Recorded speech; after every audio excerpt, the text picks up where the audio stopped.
everyone, my name is Neelam and you are watching Neelam's Parenting. Kiti, where Indian parents go wrong. Yes, part 1 मैंने release कर दिया and part 2 is this, जिसमें मैं बात करूंगी different aspects जहां पर Indian parents specially wrong proof होते हैं। तो ये सीरीज क्यों जरूरी है? यहाँ पर डिसरिस्पेक्ट नहीं क्रिएट कर रही हूँ being a parent, for my parent also I can understand कि उनके पास एक इस तरह की सिचुएशन थी, that's why they did the same thing. इस वीडियो को बनाने का मेन मकसद सिर्फ यही है कि जो हम पेरेंटिंग कभी कहीं से सीखते नहीं है, इवन वो पास ऑन होती है। मतलब ये कि जो हमारे पेरेंट्स ने किया वही हम आगे की जनरेशन को पास करते हैं। तो बस मेरा मकसद यहाँ पर ये है कि वो कुछ गलतियां जो उनसे हुई, जो आज हमें पता चल सकती हैं, और उसे हम कैरी फॉरवर्ड ना करें। तो जल्दी से स्टार्ट करते हैं इस वीडियो को। Before starting the video, just subscribe this channel and hit the bell icon so you will get the notification when I upload any new video. In today's video, I am going to discuss other things. उसी का ये part 2 है जहाँ पे मैंने बात की थी parents are not able to understand. तो उसी सीरीज में मैं आगे बढ़ाते हुए कुछ और पहलुओं को डिस्कस करूंगी जहाँ पर हमें समझ में आएगा कि छोटी छोटी चीजें ही सही, लेकिन उसकी वजह से माइंडसेट में चेंज आता है। So let's start this video. First mistake is unrealistic expectations. Unrealistic expectations because हमारे जो पेरेंट्स हैं वो बहुत ही डिफरेंट और डिफिकल्ट सिचुएशन में पले बड़े, और उनका जो एक्सपीरियंस है वो बहुत अलग है आज के टाइम से। बहुत ही एक अलग तरह की लाइफ को फेस किया है, बहुत ही डिफरेंट और बहुत डिफिकल्ट भी थी, जहाँ पे survival was the key. Survive करना ही सिर्फ एक मकसद था। तो उसकी वजह से क्या होता है कि वो अपनी जो एक्सपेक्टेशंस हैं वो बच्चों के ऊपर आ जाती हैं, और उन्हें जो चीजें वो खुद नहीं कर पाए उसे वो अकम्प्लिश होते हुए देखना चाहते हैं बच्चों की तरफ से, जिसकी वजह से एक बहुत बड़ा क्वेश्चन मार्क आ जाता है। द थिंग इज दिस कि उनकी definition of success is different, बिल्कुल अलग होती है, जिसकी वजह से हमारे लिए सक्सेस क्या है और is defined by our parents के द्वारा ही वो डिफाइन की जाएगी। चूज द करियर, किस जगह पे आपको करियर सेट होना है, and so many things you can relate. आप उसे रिलेट कर सकते हो। आपकी लाइफ में भी ये फेज आया होगा जहाँ पे आपको क्या क्या होना चाहिए, आपके पास आपकी लाइफ में क्या क्या चीजें होनी चाहिए तो आप बेटर वर्क कर पाएंगे। वो सब कुछ डिसाइड की गई थी पेरेंट्स के द्वारा, without your permission, without your consent, without your discussion. Means हमसे इसका डिस्कशन नहीं किया गया, बस हमें वो रास्ता बताया गया और उस पर आपको चलना है। तो that is unrealistic expectation. There will be a chances जहाँ हमें स्पेस छोड़नी चाहिए कि वो जो करना चाहते हैं या हमारी जो एक्सपेक्टेशन है उसमें से डिस्कस करके अगर वो रास्ता निकालें, वो हम उनसे डिस्कस करें। अगर फिर भी वो उस पाथ को अडॉप्ट करना चाहते हैं then go ahead, no issue. Now come to the next mistake, that is imposing relationships. Imposing relationships का मीन्स ये, बिकॉज वी इम्पोजिंग रिलेशनशिप्स का मतलब रिश्तेदारी या फिर रिलेशनशिप्स को थोपना, उसको रखना। कई बार ऐसा होता है कि हमसे कहा जाता है कि आप इस रिलेशनशिप को मेंटेन करके रखिए, जस्ट बिकॉज क्योंकि वो आपने उस परिवार में आप आ गए हैं, उसमें जन्म लिया है, दैट्स बिकॉज आपको वो सारे रिलेशनशिप्स को मेंटेन करके रखना है। इवन दो आपके लिए वो वर्क नहीं भी कर रहे हैं तब भी आपको उनके लिए वर्क करना है। तो सी द डिफरेंस भी, अगर वो सारे रिलेशनशिप हमारे लिए वर्क नहीं करते। आज के टाइम भी होता है कई बार पेरेंट्स और चाइल्ड में कॉन्फ्लिक्ट बना रहता है, because they don't want to go with that kind of relationships, क्योंकि वो उनके लिए वर्क नहीं कर रहे हैं। बट पेरेंट्स ने क्या किया होता है, उस टाइम पे स्पेस ही नहीं छोड़ी है कि वो इस कॉन्सेप्ट को समझ सके या इस बात को भी समझ सके कि यस, रिलेशनशिप अगर वर्क नहीं कर रहे हैं, बहुत अच्छे से नहीं जा रहे हैं, तो हम उसको छोड़ के या फिर एक और तरीके से सोचा जा सकता है उसके लिए। उन्होंने एक रिजिडनेस बना रखी है कि नहीं, if you are in that relationship तो आपको उसे निभाना ही है किसी भी तरीके से, एंड सो ऑन। ये इसकी वजह से हम सब बड़े होते हैं एक बहुत ही कॉम्प्लिकेटेड रिलेशनशिप के साथ, जो कि हमारा खुद से है, क्योंकि हमें हमेशा खुद पे डाउट रहता है। डाउट इसलिए भी रहता है क्योंकि जो हम चाहते थे कि वो रिलेशनशिप वर्क नहीं कर रहा है उसको छोड़े, लेकिन हम उसको छोड़ नहीं पाए और हमें वो कंटिन्यू करना पड़ा। हम सही थे फिर भी हम उसको फॉलो नहीं कर पाए, जिसके कारण क्या होता है कि हम कंटिन्यूसली अपने ऊपर डाउट करते हैं कि कहीं ऐसा तो नहीं मेरे साथ ही कुछ गलत हो रहा है या मैं ही कुछ गलत कर रहा हूँ। आई होप दिस इज क्लियर कि इफ वी इम्पोज एनीथिंग, तो उस इम्पोज करने से क्या होगा, वो सेल्फ डाउट में कन्वर्ट हो जाएगा। हम खुद पर ही कभी भी कंफर्म नहीं हो पाएंगे, खुद पर ही कभी बिलीव नहीं कर पाएंगे। आई hope this point is clear. So imposing relationship was the second parenting mistake done by Indian parents. Next and third and very important mistake is not making us accountable. भी हम फेल हुए तो या तो हमने ब्लेम किया या फिर किसी और को रिस्पॉन्सिबल ठहरा दिया उस सारी चीजों के लिए। ऐसा अक्सर होता है या इसी तरीके से हमें ट्रेन किया जाता है, नहीं किया जाता। I am giving you example. जब बच्चे छोटे होते हैं तो वो फर्श पर जब गिर रहे हैं या गिर जाते हैं तो वो हम फर्श को मारने के लिए बोलते हैं कि फर्श को मारिए बिकॉज उसने आपको गिराया। उसी टाइम से ये एक पैटर्न क्रिएट हो जाता है। दैट पैटर्न इज कि जब भी हमें हर्ट फील होगा, यानी कि जब भी हम गिरेंगे या हमें चोट लगेगी, तो someone else will be responsible, कोई और उसके लिए जिम्मेदार है। जैसे वो छोटे में हम गिरे थे, उस टेबल से टकरा गए तो टेबल को मार दिया, टेबल रिस्पॉन्सिबल है, हम नहीं किया, हम ठीक से देख के चल नहीं रहे थे।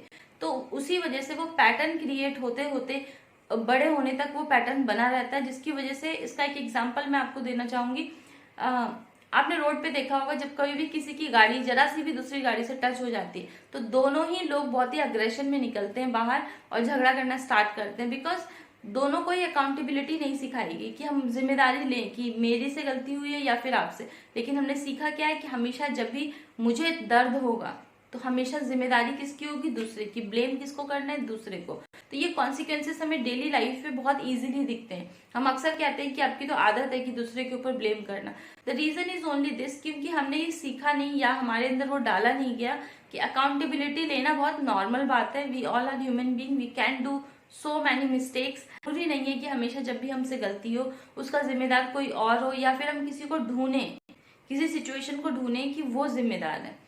जिसकी वजह से एक सबसे बड़ी चीज जो है वो ये कि बहुत रेयर आपको ऐसा मिलता है कोई भी जो अपने एक्शंस की रिस्पॉन्सिबिलिटी ले सके, यानी कि अपने जो काम किए हैं उसकी खुद रिस्पॉन्सिबिलिटी ले सके, चाहे वो अच्छे हो या फिर वो बुरे हो। इट्स सो इम्पॉर्टेंट कि we should raise our children to be accountable. अगर आप इस वीडियो को देख रहे हैं और आपको ये समझ में आ रहा है कि अकाउंटेबिलिटी इज अ स्किल और ये रिस्पॉन्सिबिलिटी है हमारी कि आगे की जनरेशन में हम इसे जरूर डालें कि they should be responsible for their act. वो जो भी एक्शन ले रहे हैं उसके लिए वो खुद रिस्पॉन्सिबल है।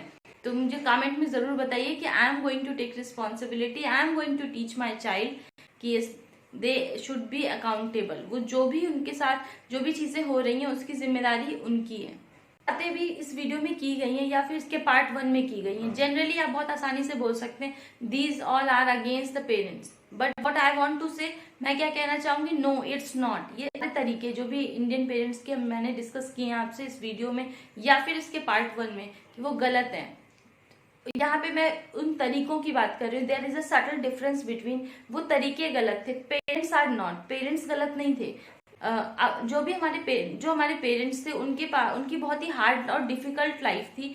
सर्वाइवल वॉज द की, किसी भी तरीके से सर्वाइव करना उस हार्ड एंड कोल्ड सिचुएशन में, ये सबसे जरूरी है। उन्होंने जो भी किया उन्होंने सिर्फ इस तरीके से किया कि सारी चीजें सिर्फ मीटअप हो पाए, बच्चे बड़े हो जाएं, पढ़ाई लिखाई हो जाए, उनकी जॉब हो जाए। मीन्स कि उनका हमेशा ध्यान इस पे था कि वो सारी जरूरतें जो बेसिक नीड्स है वो सारी पूरी हो जाए। बहुत सारे ऑप्शंस नहीं थे।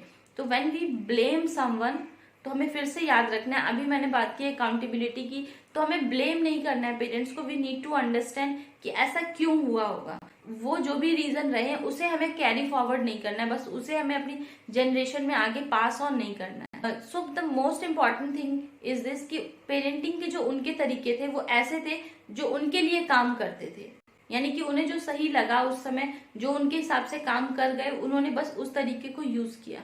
Now we are discussing about parenting, right. कह सकते हैं कि वो सारे तरीके अब हो सकता है वर्क ना करें। जैसे हमने अपने बाकी चीजों को चेंज किया, अब हम लेटर नहीं लिख रहे हैं, अब हम फोन यूज कर रहे हैं, बहुत सारी चीजों को चेंज कर लिया हमने, अपने रहन लिविंग स्टैंडर्ड्स को चेंज किया, अपने जो इक्विपमेंट्स थे उनको चेंज किया। सेम वे वो सारे तरीके जरूरी नहीं है कि आगे भी वर्क करें। वो आपकी लाइफ से क्या चाहते थे, the same thing you want from your life. वो आपकी लाइफ से भी सिर्फ यही चाहते थे कि आप सक्सेसफुल हो, आप खुश रहें, और आपका भी गोल यही था। तो द इंटेंशंस मैटर। पेरेंट्स के इंटेंशंस बहुत प्योर थे उस टाइम पे। पेरेंटिंग का जो नजरिया है सिर्फ वो अलग है, आउटकम नहीं, यानी कि उसका नतीजा नहीं अलग है।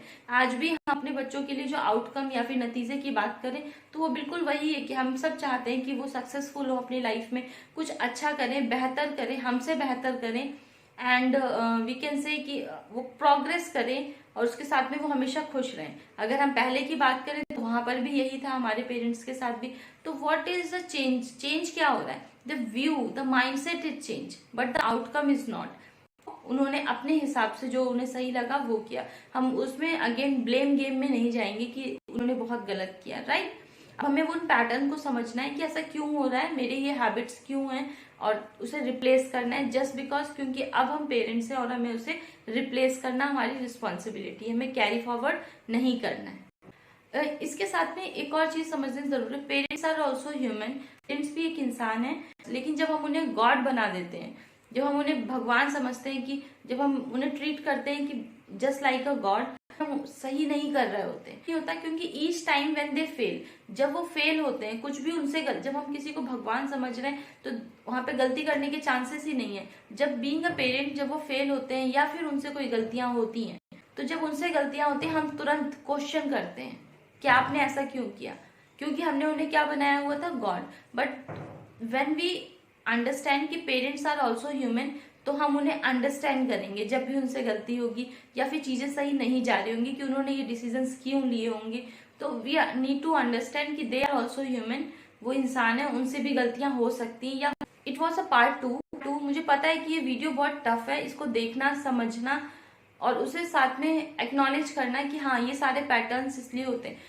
ये वीडियो बनाने का मकसद ही यही है कि आप उन पैटर्न्स को कैरी फॉरवर्ड ना करें, आगे की जनरेशन को ये पैटर्न्स फॉरवर्ड ना हो, क्योंकि ये मिस्टेक्स हैं, हम उन गलतियों को दोबारा से ना करें। So I hope this video is useful for you. I hope ये वीडियो आपके लिए इन्फॉर्मेटिव रहा होगा। If yes, hit the like button and subscribe this channel. मिलती हूँ मैं आपसे नेक्स्ट वीडियो में, तब तक के लिए बाय।